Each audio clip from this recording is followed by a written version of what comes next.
This podcast represents the opinions of our hosts and guests. The content here should not be taken as medical advice and is for informational purposes only. This podcast also does not establish a standard of care, doctor-patient, or client relationship. No guarantee is given regarding the accuracy of any statements or opinions made on the podcast or website.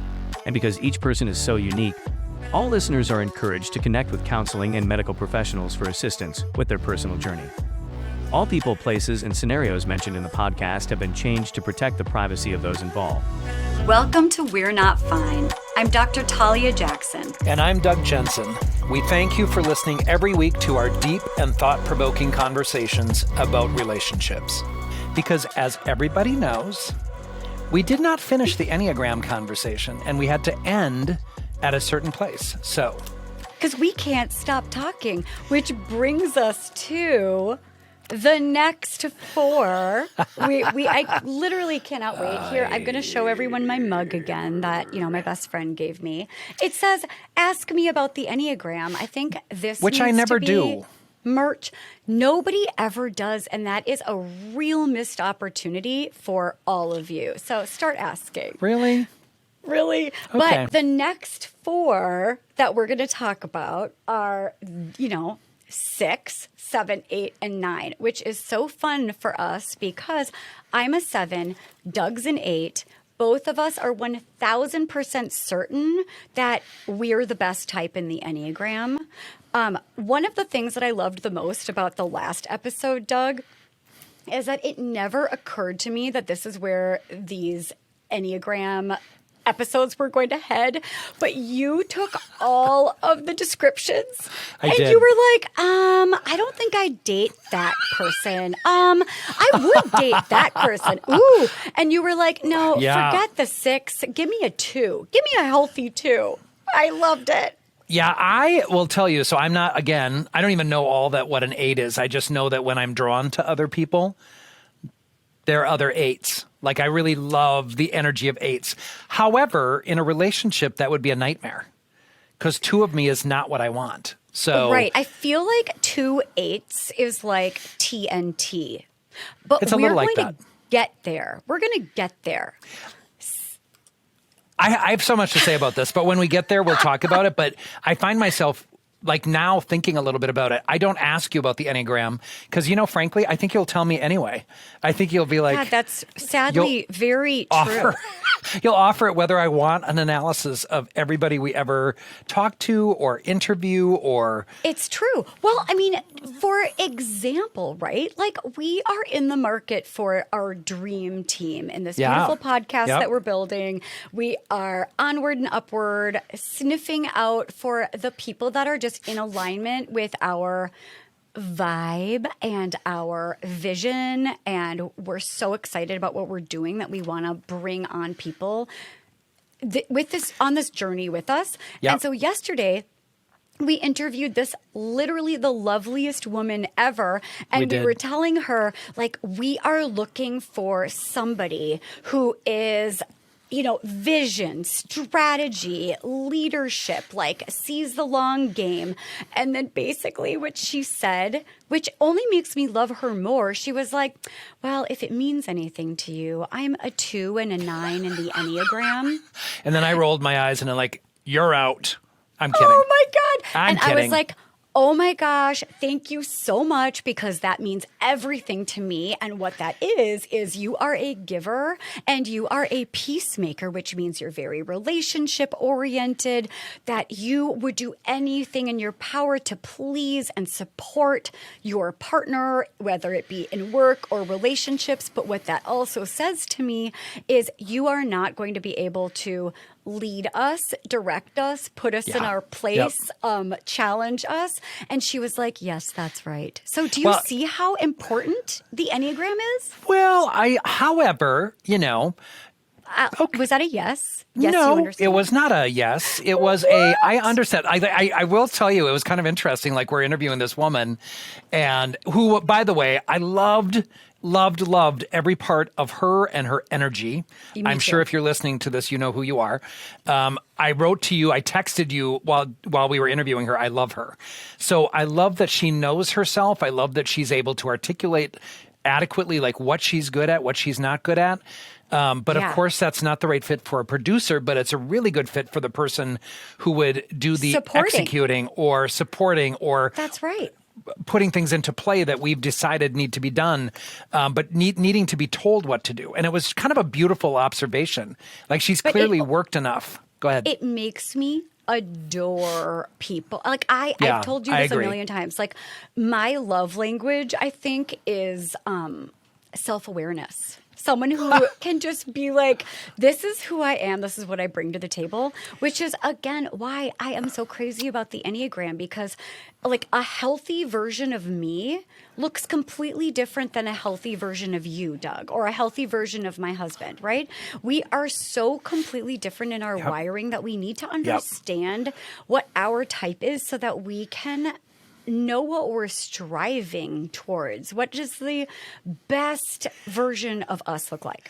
I will say, in not giving too much credit to the Enneagram, but I think it's worthwhile because honestly, Talia, you've been very accurate and very learned and knowledgeable about people in a short period of time. When we were interviewing this person, you are learned. Wasn't that the woman who played Mrs. Walton? Not that anybody remembers the Waltons because I am, so young not to remember that, but I'm not. So this is what I would say about that. Like, you are correct, and I appreciated kind of the narrative that you gave. So that means this about you, and that means this about you while you're meeting with this interview. And I'm like, okay, I'll listen to Talia. I believe everything you said. I think it's ridiculously right on. Like my and personality. she's like, yes, that's right. Yeah. Plus, that there's a positive and a negative to each of these as well is really kind of fascinating to me. Yes, at 1,000%. So, or 2,000. okay, the 6, the loyalist and the trooper. Their deepest fear is of being unprepared and unable to defend themselves from danger. This is a fear-based personality type. Their core motivation is the need for safety and security at all cost. They seek support and reassurance. They need commitment. They need to know your intentions, that you can be trusted. They really thrive in tight-knit social groups where they feel like this is a part of my identity. If it's like a political group, a social group, a religious group, lifestyle, they feel security in numbers, being a part of a group.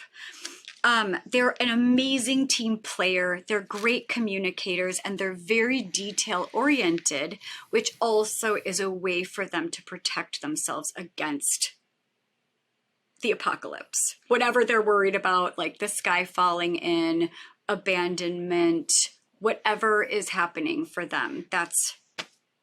What do you think about these guys?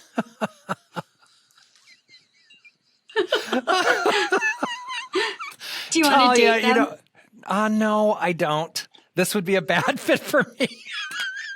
So, this is what I'm doing in my head, Talia, by the way. I'm very careful because there is somebody for everyone. There are a million different ways of being in this world. And so it's almost unfair to for me to be like, I would date that person, or I would date that person, or that person would be my friend. But I admittedly, I can work with, by the way, any of these personalities, like any of them. They've all been in my office, and I love working with all of them. But I'll tell you, I'm looking at it personally. This would not be my person. I am not someone who, I guess, we all want safety and security to some degree, for sure. But it feels very almost insecure and timid and careful and not very risk-taking and adventurous. I feel like I would be pulling that person into come on, let's go hiking on that, trail or whatever. It would be hard, and I would not feel comfortable at this point in my life in particular. I would not want to keep pulling someone into a direction that they're uncomfortable with. It just would be like, you stay safe and secure if you need to. I'm going to go live life differently. So that's the difference, right? Well, here's the interesting thing about this particular type, the loyalist and the trooper. They're the only type that has a, what's the word that I want to use? Like a diametrically opposed personality, like coping. So there is the phobic 6 and the counterphobic 6. So the phobic 6 runs away from the sources of fear and stress. And they're identifying with someone who is very risk averse. They will talk about it. They're vulnerable about it, about like, I'm worried about that. I'm afraid of that. What about this? What about this? But the counterphobic is almost like they have made it their life's mission to not let fear overcome them.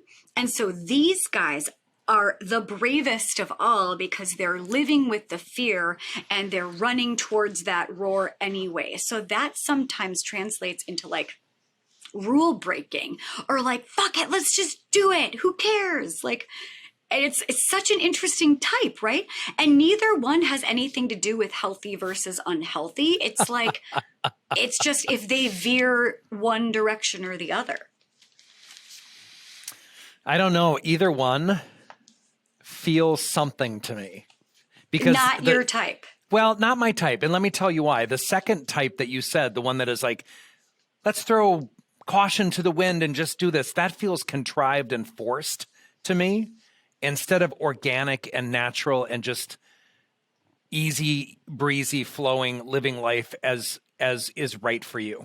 There's something like if you have to, it almost feels like go out of your way to say, I'm going to, you know, devil may care. I'm just going to do this. I'm not drawn to that either because that feels almost careless to go that other direction. I'm not drawn to it. I could have misunderstood that, of course, but it just right. And I mean, you're bringing up a really good point, and I don't actually know how to address what you're saying. Like my sense is that they live with fear but fight against it, versus the phobic that lives with fear and tends to live smaller and more risk averse.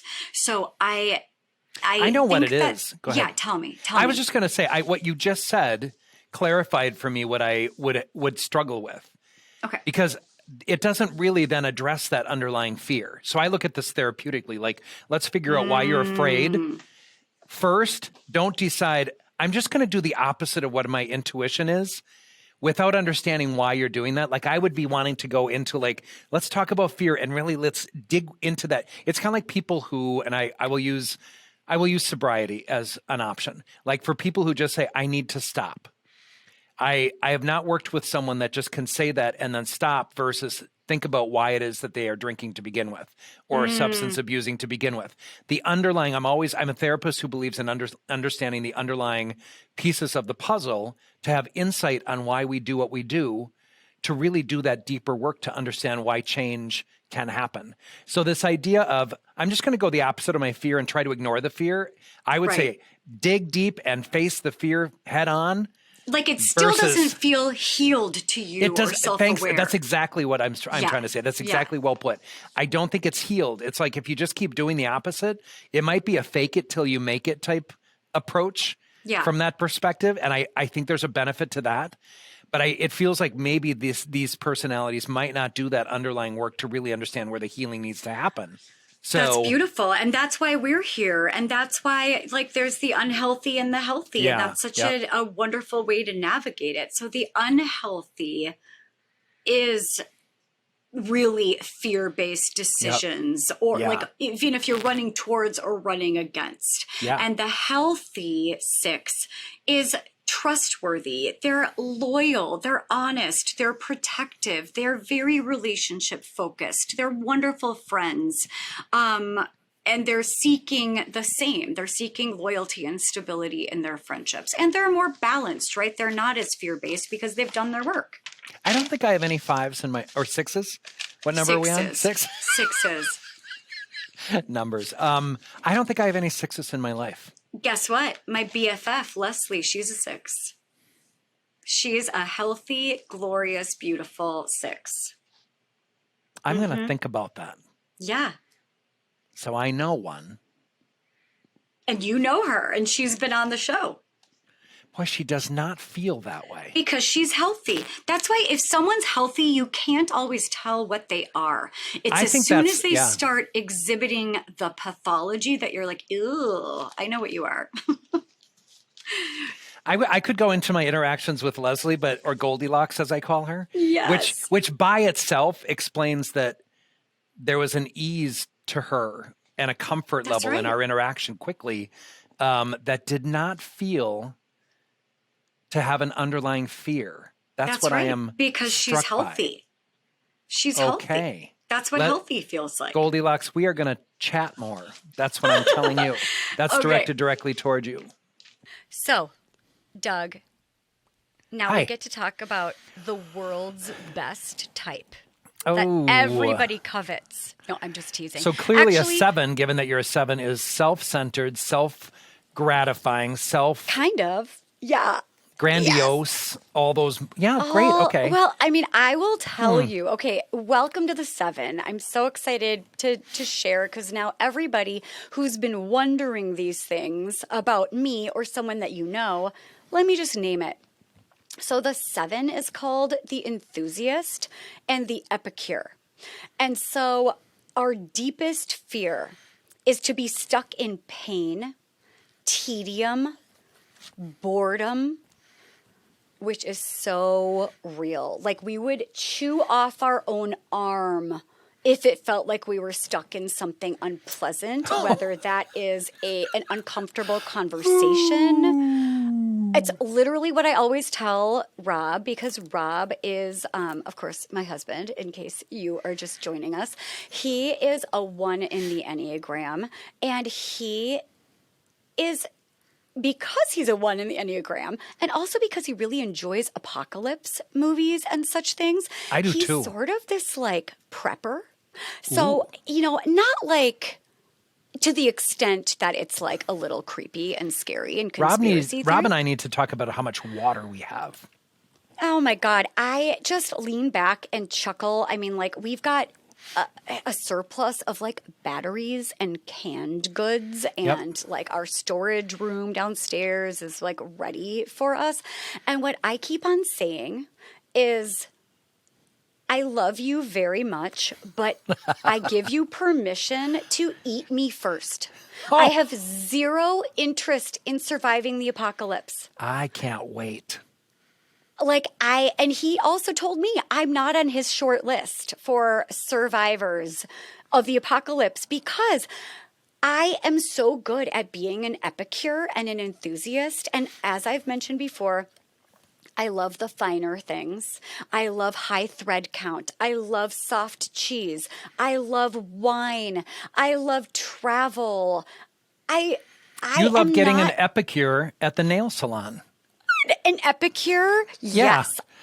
Look, I got a new epicure. I love that epicure color. Turquoise. I love it. It matches my Let's new just bathroom. say 7s are probably not going to be on your short list for surviving the apocalypse because we're not I was going to say, interested. Rob and I will find each other across the miles. Like he's west of the cities, I'm east of the cities. But Rob, you and I need to connect because we will be a dynamic duo. And I will be your first meal, and I accept that. I'm not eating you, Talia. I'm not doing it. Well, you could. You could No, use me as I'm going to eat the kindling for spam the that's in fire. my. I'm going to eat the spam and green beans that's in my basement. Oh. I love spam. Oh my God, that's so weird. It's I not love even it. a real food. I'm originally from the Austin area. My family grew up part of the ways there, and that's where the Hormel. Austin, Minnesota. Minnesota, not Texas. Right. Back to the 7.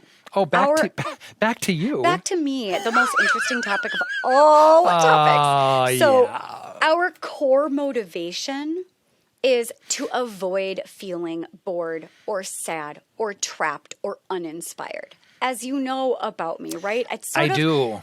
The way that I even think about this a little bit is that we are dopamine addicts. And that is like the chase. It's like the constant chase. So we're wide-eyed, bushy-tailed, enthusiastic, optimistic, boundless curiosity and energy, seek new experiences, always like hashtag living my best life. Really, that's like all I want for my clients, which can be challenging also as a therapist, right? I've had to really, really work on learning how to sit with people in their darkness and not crawl out of my skin and want to push them in record speed through the darkness, this is the perfect job for me because I am learning and growing and sitting with that every day, which is also helping me on my own journey, I will say. I'm kind of fascinated with that observation because I'm already jumping ahead to like, I don't have a struggle with that at all. I can sit with darkness for months on end, which of course sometimes is the way that things work for people. And I don't struggle with it at all. It's where my comfort level is actually. Right. I am comfortable with deep, intense, maybe dark sometimes conversation. I'm kind of going back to the, this whole idea of like not sitting well and stuck, because you and I have actually talked about this related to this work that we're doing together, this business of a podcast that we're doing. There have been times that you've been frustrated. There's been times I've been frustrated. This is much, much more elaborate. And now that we have advanced to a beautiful, beautiful place of our lovely viewers, thank you so much for following us and being a part of this world. But I remember when it gets hard, you kind of keep one toe out. And I'm like, get your feet in. That's right. And your bushy tail. My bushy tail. My bushy tail creeps out. I know. And that's what was happening in our first scenario, right? When I was really struggling with the production and you were like, all I need to hear is that you're in this for the long haul. And you wouldn't give it to me. And I was like, all I can tell you is that I am in this for now. And that did not work for me. I was and so it was just fascinating about the 7 and the 8, right? Yep, it's like you were feeling like I can't move forward in good faith knowing that you have one foot out the door. And I was feeling like I can't live feeling like I'm trapped in something that isn't working for me. So I can't promise anything with both feet in. But if I have one foot out, it's not even one foot out. I'll tell you, Doug, this is what it is for me. I need to feel like I can see the exit and that it's always an option for me because it helps me choose what I'm in. I feel like it's a choice and not an obligation because the obligation piece sucks all of the joy out of anything I'm doing for me. It makes sense, but I remember so Rob, your husband, the one, he is the one, was sitting in between us and he was translating because I shut down when I have somebody say I'm kind of half in. I'm like, well, then I can't. Like, that's not a relationship that would work for me. I don't care what the dynamic is. I don't care if it's a open relationship. I don't care if it's a monogamous relationship. I don't care if it's a friendship. I don't care what it is. What I care about is that there is 100% buy-in to whatever I do with the other person. Because then I can feel secure. Like, that's how I feel security. So you left me that day. Go ahead. Anyone promise that? But I do. Like, I stick with, not that I have done, by the way, I'm sure people are like jumping from maybe parts of my personal life. Like, no, you did not. I don't know. Like certain things like this podcast is something that really requires both of us to be fully invested in because it's a lot of work. That's all right. worthwhile. I love the product that we have. 9 months into it, I barely remember there's a camera on us. So I don't know. I mean, I think that's the thing. Like, if you and I were dating and then we got to a point of like, all right, so is this enjoyable for you? And if you said, for now, I'd be like, okay. I am not going to be able to like, because, but I also like, here's another, maybe this is the 7 and this is the 8, right? Like when there's an issue, I am like dog on a bone for like, we're going to solve this. We're going to fix this. This isn't working for me. I don't like it. I can't live with this. This is painful. I'm going to chew my arm off. Right? That's where your tail comes in. When I say that, like, I can do this for now, what I'm picturing is we're going to find a solution. I've got my eye on the prize. I've got my eye on the solution. So you just like, wait, it's going to shift and then I'm going to be able to be all in. So it's not like I'm abandoning ship. It's more like we've got to fix this because I don't sit in misery long or well. Yeah, I guess I need to maybe retract a little of what I said. I don't either. But that's only a Right. result of having done work and being my age. Like I don't have friendships. I don't have relationships that are not doable for me. I don't sit with anxiety or stress well. I did in the That's right. past. Like I've had relationships where I've just never felt secure or loved or regarded in the way that I know I deserve and want. I would never do that again. Like I can't do that sort of thing. It makes me like the minute I start to feel like eggshells or anxious, I'm like, I'm out. But Or I wonder I if say that's- something because communication is, of course, one of the right. 4 C's. So, Doug, what I think is that's the two of us actually growing into our healthy selves is that like we have a low tolerance for things that don't fit anymore. And we are trying to make them fit. We're trying to figure out what's going to work for us. I think that's healthy. So do you want to hear yes. what the unhealthy version of me looks like? I do, You and I will absolutely will point not out if be I shocked. see any of them. Is this Do like us tell. on the histrionic personality disorder? It's like open up the curtain and there I am. I'm the epicure. Ta-da! Okay, unhealthy epicures. You guys know these people. You just think of these people that you know. Hedonistic, gluttonous, running towards pleasure and away from pain at all costs. Fragile, unfocused. This is where all of the ADHD comes in, which I'm telling you, I think there's a part in there that is also very like, there's a dopamine thing here that's happening. I'd love to do a little more research on like the 7, the epicure, the enthusiast, and ADHD, because it's almost like we need to inject fun times 1,000 to be able to maintain interest and investment in whatever project that is. We're overscheduled. We're like the fastest hamster on the hamster wheel, but it's a little like scattered and unorganized. Not necessarily like we were talking about the 3, who's the achiever. They actually have pretty great executive functioning and they are running at the speed of light towards a goal and know how to get themselves there. The 7s are a little bit more on a hamster wheel, not really knowing where we're going, but we're moving so fast. And we also love starting projects and have trouble finishing them because they become a little boring or mundane. So that's the unhealthy. What do you think, Doug? So by the way, Tread lightly, my friend. Tread lightly. you know, as anybody who has watched any of this podcast knows, that is not the way that I roll. So I'm going to be really direct. You are not hedonistic in any way, Talia. You just aren't.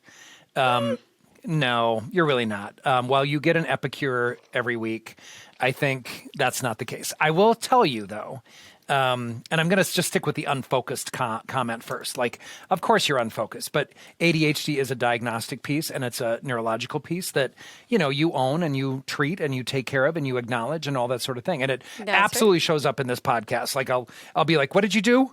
So there's a level of like impulsivity with that or like energy and like run.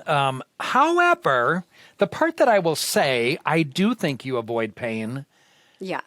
At all cost. Yeah. So that kind of makes me wonder, like, so that might be some of your work to do, right? And I have an opening. Sure. I have an opening next Tuesday.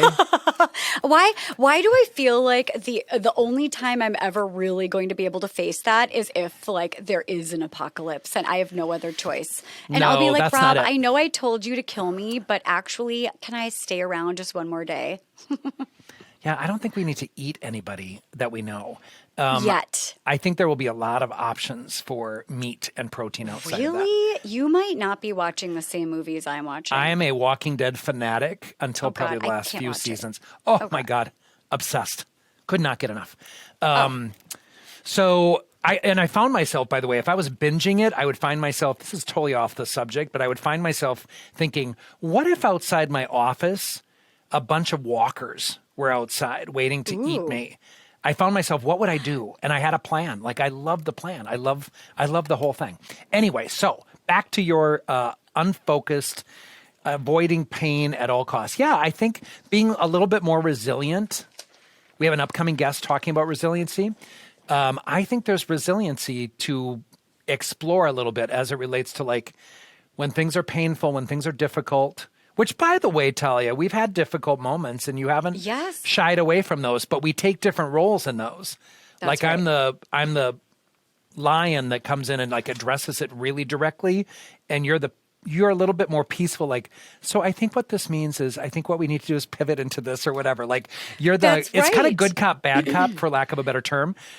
Which when we get to the 8, we'll probably see where some of that shows up. But Talia, seriously, I think it's good. I think, yeah. Yeah, 7s are really fun, but sometimes a little flaky. And it's like, the way to think about all of these is it's like there's the darkness and then there's the light to every single personality type. And like, if you're a healthy version of your type, you're pretty much a delight to be around. And if you're an unhealthy version of your type, you're a disaster in many different ways. There are many Yeah. different ways to be a disaster. And I don't know this for sure, but I assume everyone has some positive and negatives to their type, right? Everybody. Not And that when we talk about usually- 8s, you'll find anything in the category of unhealthy on my part.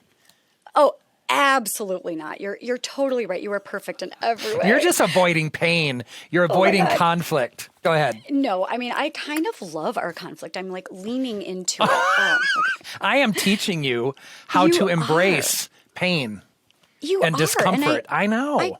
I really appreciate that about you. Oh, like whatever you're doing with your earring or head there. Woo, I was like, it was falling out of my ear, but I think What I was? have it managed. My little earpiece. Like So- your body parts are falling off because you've been bitten by a walker. That's because of the apocalypse. See, I'm allergic to the apocalypse. But a healthy 7 Yeah. is what I'm aspiring to always be, Yeah. is somebody who can be a little less scattered, see the connection between all of their areas of interest, and try to like pull them together in a cohesive way so that we're moving in a direction that makes sense. We are, a healthy 7 is able to be more still and be able to sit in a little bit more darkness, be able to appreciate that being a human on the planet, there are 50 shades of emotions and life experience, and we can start to value the darker shades and not just the dopamine high of like travel, food, wine, which is why we, tend towards gluttony. It's just because, oh my God, the finer things, the joy, the highs. Yep. And that way we can just really be present in the experience and not constantly chasing or running away from.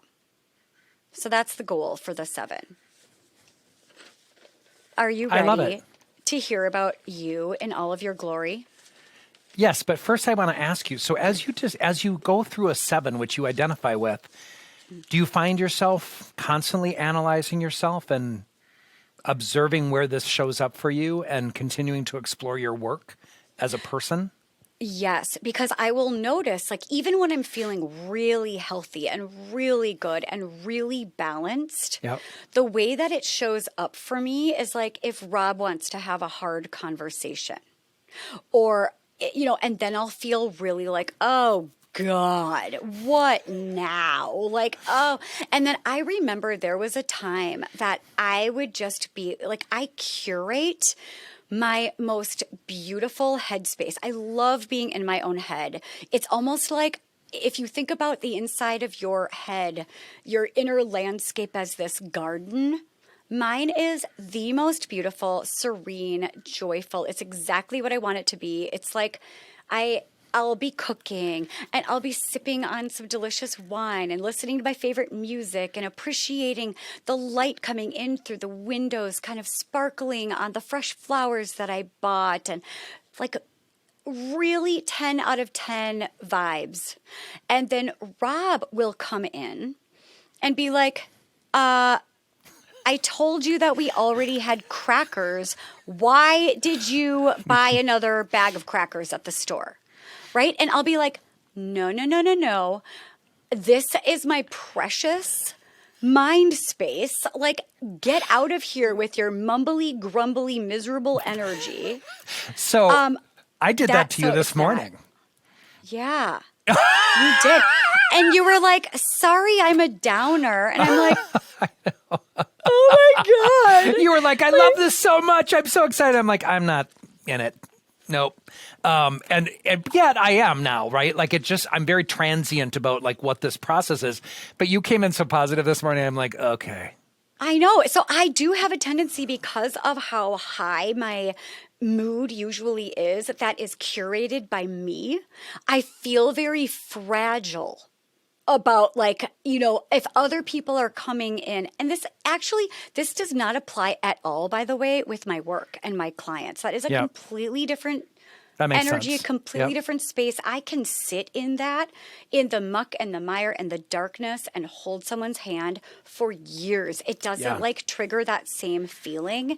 But yeah, there is something about like, this is like this beautiful headspace. So like, if you're a Debbie Downer, go somewhere else. But I love my husband, and I am working on this every day. There was a time that I asked him, if you have issues when I'm in this headspace, could you do me a huge favor and go write it down on a piece of paper and put it over there, so that when I'm in a place to actually look at it and address it and not see you as some like grumbling, miserable pelican that's like, blah, blah, blah, blah, then, I'll look at it and I'll take it seriously. And we actually ended up doing that for a while. And it was wonderful for both of us, because I was able to address it the second I came out of that headspace, when I'm like, okay, he needs partnership. He needs a real conversation. Yep. It's not going to be while I'm cooking and listening to music and sipping my wine, but I can do it now. So that actually really worked for us. But I'm growing and changing. Are you asking me to write down when I'm grumbly and not talk to you about it? Not yet, but that might be in our future. Just kidding. No, I haven't really needed that from you at all. Okay, good. Let's talk about the 8. My favorite topic, please. And a lot of my favorite people are 8s. Of course we are. But they're also a little terrifying to me. That's fair. Because, okay, 8s, they're the boss. They're the challenger. And I don't know how else to describe them other than it's like BDE. Do you know what that is? Big dick energy. Oh, I was going to say dick, but I thought that was like profane. Okay, that's fair. Yeah, it's like I'm big in. dick energy. It's like main character energy, like larger than life. They were put on Earth to be the leaders of the universe, right? And they know it. And they just like feel that it's exuding from them. So the 8's deepest fear is being vulnerable, to be controlled, and to become weak from lack of power and freedom. And that drives everything. I feel like you're resonating. You're resonating. That you're feeling it. Am I right? Oh, boy. You know what's fascinating about that is that it's not all the time. Like, I can be vulnerable in certain circumstances, but the vulnerability where there's a risk of like being really hurt, ooh, I suck at it. And so all of my friends and the people closest to me in my life, these are the people that love me unconditionally, have given me a great deal of trust and regard, enough to build that security in those relationships. I'm not an easy person to be a friend with, as you probably know. I'm also not an easy person to be in a relationship with. So for me, if you're in my life, you've been able to be resilient and withstand some of those times when I get difficult or I get, because I'm not good with vulnerability. I'm just not. When I get hurt, I get angry. So, and it's not great. I have to work on that. Do you know what's interesting is Tell me. sevens are also not very good at being vulnerable and being in touch with their emotions, except when we feel vulnerable, we disconnect and escape, and you rage maybe or like defend. I fight. I do not flee. I do not avoid. However, this is the other thing is, by the way, this is my work, right? Like, I know that when I'm hurt, I need to say that what you did hurt me. or I'm That's right. hurting when you do this, right? Like I haven't done very well. I had an incident with a very dear friend recently, and I just kind of went off on him and wanted to punch him in the face like 20 times for hurting me. And what a silly, childish response, right? Because the best response would have been to say, I'm feeling really hurt. I need to check this out with you. Like, I know how to talk better, and I learned from that experience. Like, it has not happened that way. But I was vulnerable, right? That's right. And when we talk about like the deepest fears, this is why I find the Enneagram so valuable. Yep. Is because when I'm talking to somebody and I know that their deepest core wound and their trigger and fear is to be weak, to be vulnerable, to be controlled, Yep. that it guides my work. Right? Because like those things might not trigger other types in the Enneagram in the same way that they would trigger you. Yeah. Whereas feeling trapped and in pain and, would be very triggering for me in a way that you're like, I'm comfortable sitting in the darkness, right? Yep. So it's like that's why we're so different and we complement each other. All the types do, Yep. but we have to do our own work. I think We is do, the bottom line. 100%. And it's interesting as you're talking about these things. Yes, I probably in the past have been much more about this, but losing control or not having control. I know previous people that I've been in relationships with, most of the time intimately, have probably considered me a very controlling person because I needed things a certain way. Like I've had such reactions when I was younger in relationships based in jealousy or based in insecurity or whatever it is. And that has altogether a lot to do with my family of origin as well. And, the ability to trust and have security. But it's absolutely true of me. But now that I'm older, I do not feel that anymore. I do have words that I can use. And I know to kind of just pay attention to what I'm feeling and express that in a more adaptive way than the ways that I might have in the past. So I do hope to work. We all strive, right, to be a better version of ourselves. 1,000%. Oh, Yeah. So the core motivation of the 8 is the desire to be independent and in control. Right? But it's all, if you think about every type that we've talked about, the core motivation is basically just how we need our nervous systems regulated. Yep. So if 100%. Yep. Right? Our motivation is to manage and regulate our deepest fear. So this is like a little bit about the 8. Tell me what you think. Very independent, self-sufficient, self-determination, stamina, fierce and confident, energetic, busy, fiery, passionate, powerful, stubborn, and headstrong. What? I can hear people laughing in my life right now. I They think all that's love in me. your head. That's They a all love me, different- but I Yes. believe they're all smiling a little bit. Keep going. Right, and that's just like the core wiring, right? I'm looking for another word here. I am also fiercely loyal. I was kind of curious if that was in there.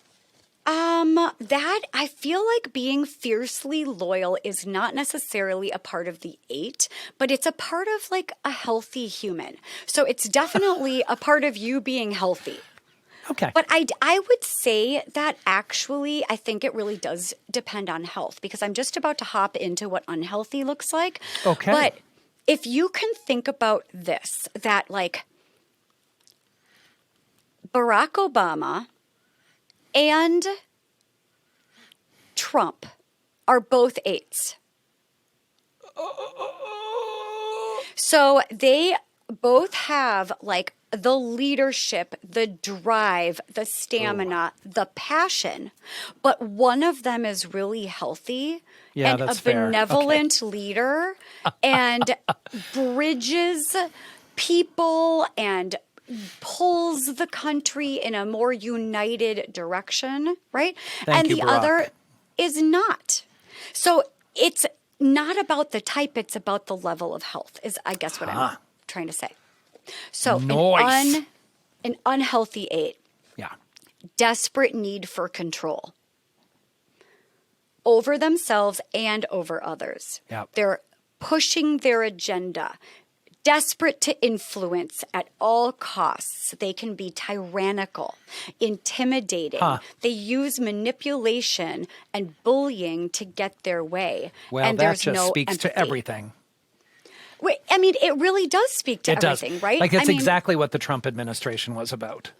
And it moves into like narcissism and lack of empathy, and they don't care what other people's experiences are, and they're only wanting to connect with people that have whatever kind of social capital, political capital, whoever can give them something in these transactional ways. But a healthy 8 is, this is one thing, this is like the 8s that I love, this is what they all have in common.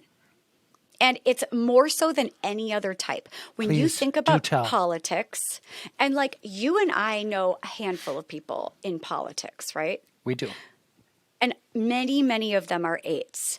And the healthy 8s consider themselves to be protectors and advocates at all costs. Advocates for those that don't have a voice, and they are the ones that are passionate enough and empathic enough to do that really hard work to protect others. I love that. Yeah, I will tell you, and not to get too far into this, but you know, when it comes to human rights and human equality, I will probably do anything to advance that possibility. That's right. And you're incredibly outspoken as an advocate in that way. And I just love it. And they're also amazing teachers and coaches, for champions for the oppressed. I guess that was just what I was saying. They're incredibly generous, intensely loving and protective, and they're also tender and vulnerable. So that's an 8 growing into their healthy selves. I love that. I love that so much, you know, and it's interesting because I hear that and I'm like so proud of that characteristic of the people that you also reference. You know, I see Barack and Michelle Obama and others. I'm delighted to be in that pool, as well as some of the people that we know who really stand up for the rights of other people. Do not slant that, and do not manipulate that information, and do not make up lies about how people are who they are. Because the integrity is 10 out of 10, which is interesting because like a healthy 8 and the 1, you know, the reformer and the challenger, that's what they have in common in their leadership is their integrity. You know what's interesting too about this that I might add, and I know we need to get on to, there's just one more, is that right? Just one more, yeah. This is what I would say about this too. Like the complicated part of this is, while I like to think that I'm an advocate for the oppressed, and being one of them myself, right? Like, but not feeling that. I'm a very fortunate and grateful person for my life as a gay man and gay father. And I was exposed to straight people all my life, and somehow that didn't change who I am. So I don't know what people are afraid of with drag queens and LGBTQ I think about people. that all the time. It's like, why are people so worried that being around gay people is going to like turn you gay? If it's going to turn you gay, you were gay. Yeah. Like, yeah. Boy, being around all straight messages and pressures and models and media influences didn't change any of us. FYI, Ron DeSantis. FYI. So anyway, what I want to say about this is the interesting piece about me is that I don't tolerate ambiguity well anymore. Like I'm someone who doesn't want to talk about why people should consider that other people who are different than them are equal human beings. I just really want to make that hate and fear and ignorance uncomfortable. So I've lost my ability to be patient about that. I'm not someone who wants to talk about that anymore. I just want to make it uncomfortable because I honestly think that's how change happens historically. I'm not a great role model for that because it's not about peace. It's not about like, let's talk to one another. I've talked all of my life. It did no good. Well, and that's why I feel like, because I don't necessarily agree that that's how change happens, but I feel like change happens in a million different ways. I think in an ideal world... And we all do it differently, by the way. Go ahead. Right. In an ideal world, you have the ferocious passion of the 8, but the ability to bridge people instead of polarize people. Yep. Because I feel like the way to make change is to inform the other side, bring empathy and patience, model something. I mean, it's not, I mean, as I'm saying it out loud, I also realize that like nobody wants their mind changed. Nobody's interested in what the other side is. It doesn't matter what side you're on. Yeah. Yeah. But it's like, I mean, that's maybe another question for another day. Like, how does change actually happen? Because Ooh, if that's you're a big one. pushing or if you're bridging, like, I'm really curious, like, what people think about that. This also, I think, beautifully does bring us to the final type in the Enneagram, which is the 9 and the peacemaker. Because these are the guys, they're literally the opposite of the 8. Yeah. So the 9s and the 2s, the helpers and the peacemakers, are these really beautiful, they are so easy to get along with. Yeah. There are no ripples, no waves, because they're sort of like put on earth to be a support person for these larger than life, you know, BDE, main character energy.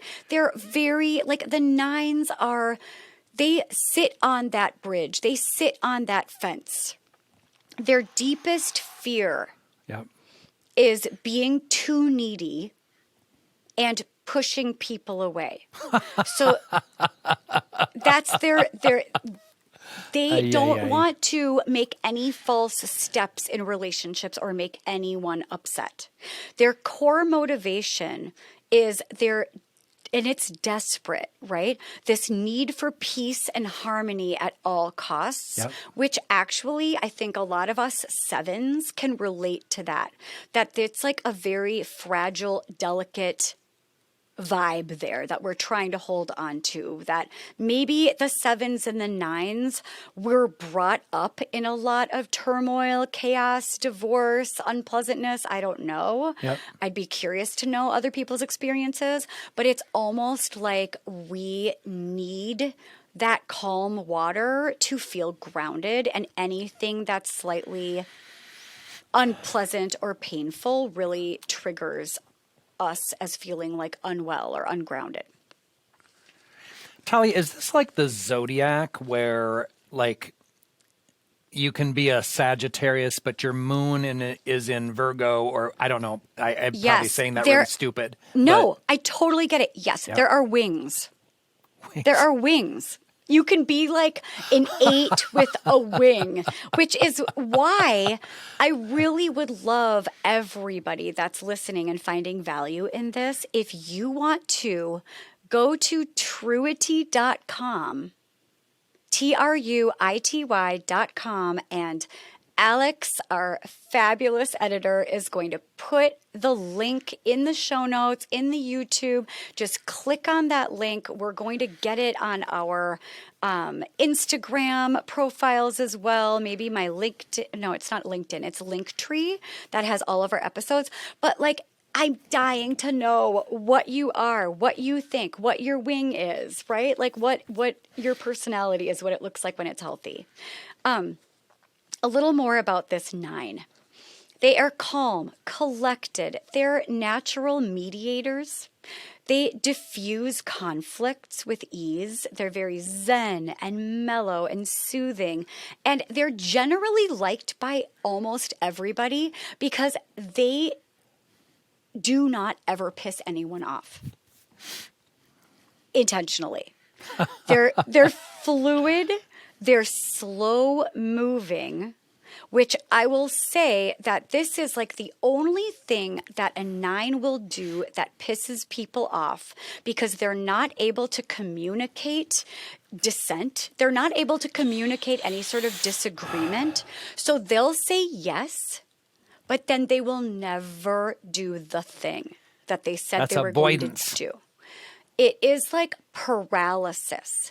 And so these are the people that if you are really wanting to get married and really wanting to have a child and you are partnering with a 9 and they're not ready or they're not into it, they'll say absolutely, absolutely, yes. But then you're going to notice it's like 5,000 pounds of dead weight. They will not move in a direction that they're not wanting to move. But they won't ever tell you unless they're healthy. So, unhealthy.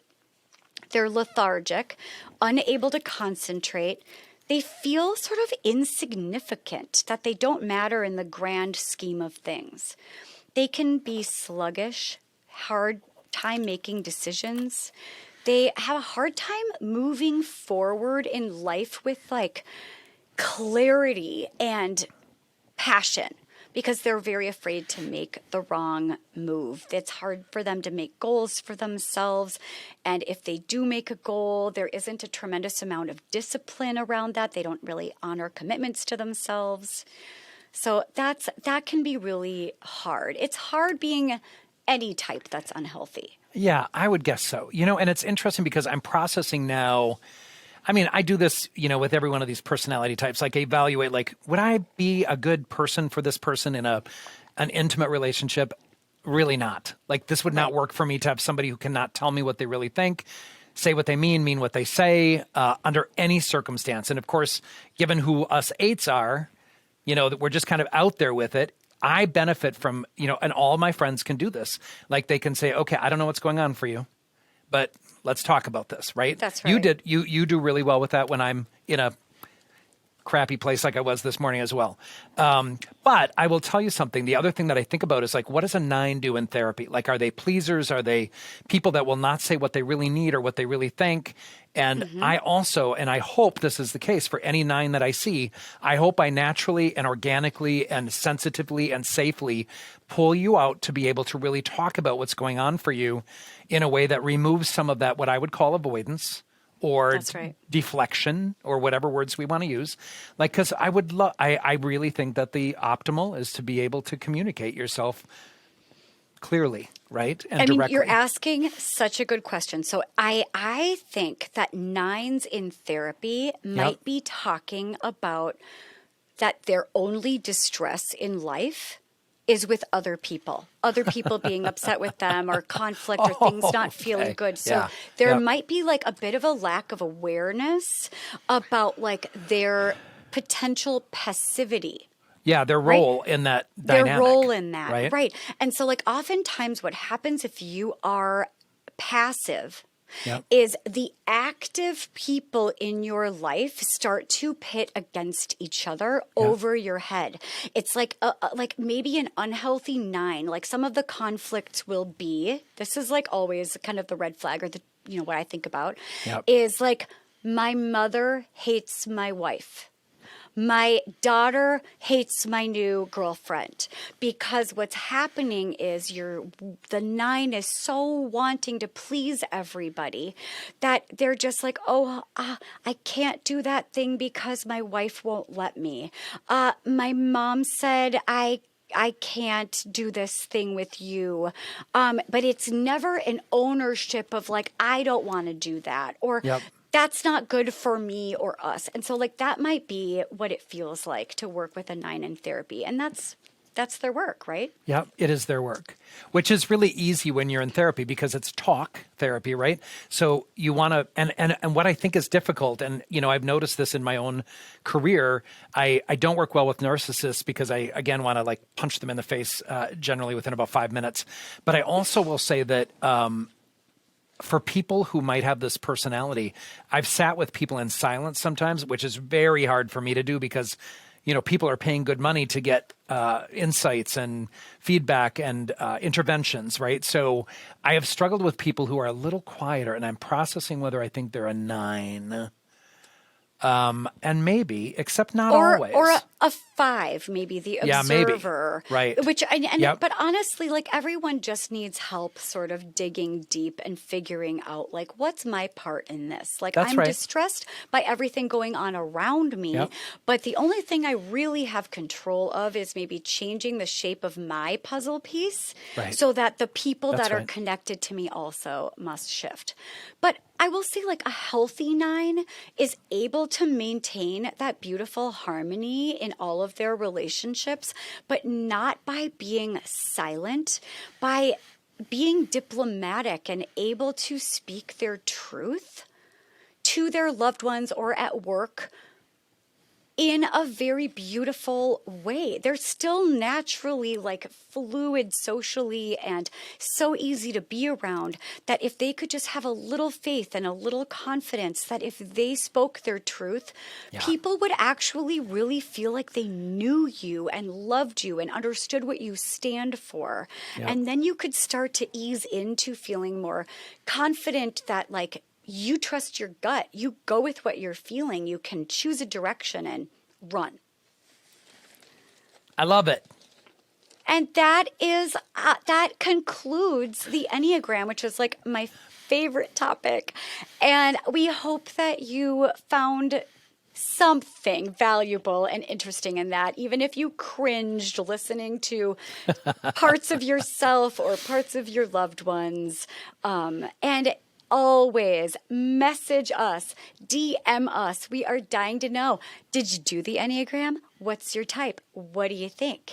If you have any feedback for us, tell them, Doug. Tell them what to do if they have any feedback. Here's what it is for me, right? Like I've been in this place in these 2 episodes about the Enneagram of listening to you, the expert, Talia, on these personality types, and the evaluation that I did not only from myself and my relationships, but also my work and, you know, who I know in each category and how that person has impacted me or what that dynamic is in that relationship.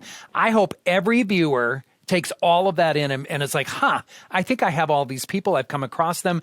These are the people that work for me, because at the end of the day, we should all have support networks and we should all have relationships that complement us, that understand us, that we understand them.